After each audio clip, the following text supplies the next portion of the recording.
বন্ধুত্ব is welcome, দাদাগিরি নয়। বন্ধুত্ব ওয়েলকাম, দাদাগিরি নয়, লাউড এন্ড ক্লিয়ার।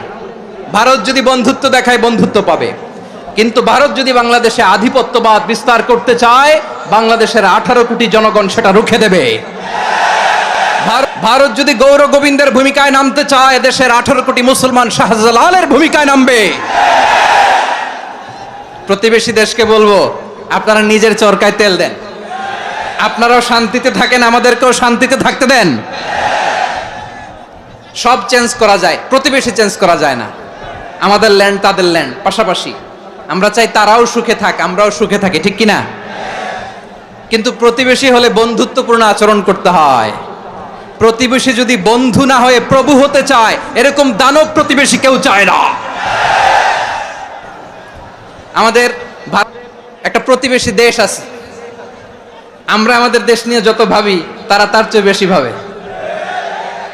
কথা বুঝতেছেন না? আরো ভেঙে বলতে হবে।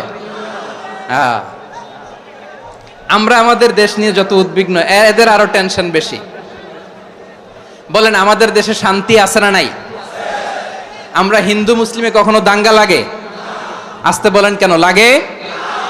ওদের পূজা পার্বণে আমাদের মাদ্রাসার ছেলেরা যে পাহারা দেয়, চিল্লায় বলেন ঠিক কিনা? আমাদের তাফসির মাহফিলের সময় ওরা ডিস্টার্ব করে, ঢোল বাজায় না। ওদের পূজা পার্বণের সময় আমাদের তাফসির মাহফিলের ডেট হলে আমরা চেঞ্জ করে দেই। সুবহানাল্লাহ, কি সাম্প্রদায়িক সম্প্রীতির রোল মডেল। আর ওই বাংলাদেশের ব্যাপারে তারা অনেক ডিসইনফরমেশন ছড়াচ্ছিল। ভারতের অনেকগুলো গণমাধ্যম, আমি জেনারেলাইজ করব না, আমাদের প্রতিবেশী দেশের সব গণমাধ্যমকে আমি দোষ দিতে চাই না। অনেকগুলো গণমাধ্যম তারা ডিসইনফরমেশন শেয়ার করেছে।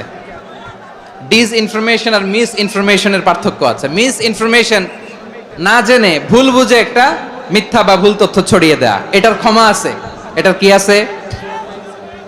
আর ডিসইনফরমেশন মানে ইচ্ছা করে, প্ল্যান করে, ম্যাপ করে, ছক এঁকে মিথ্যা, গুজব, রটনা সোশ্যাল মিডিয়ায় ছড়ানো, এটার ক্ষমা আছে? আওয়াজ করে বলেন, ক্ষমা আছে? ভারতের কিছু গণমাধ্যম তাই করেছে। আমরা ব্যথিত হয়েছি, আমাদের হৃদয়ে রক্তক্ষরণ হয়েছে।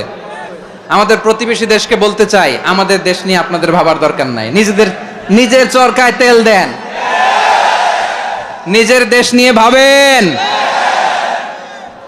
গত মাসের ভয়েস অফ আমেরিকার রিপোর্ট, বাংলাদেশে সংখ্যালঘু জনগোষ্ঠী আগের চেয়ে বেশি নিরাপত্তা পাচ্ছে।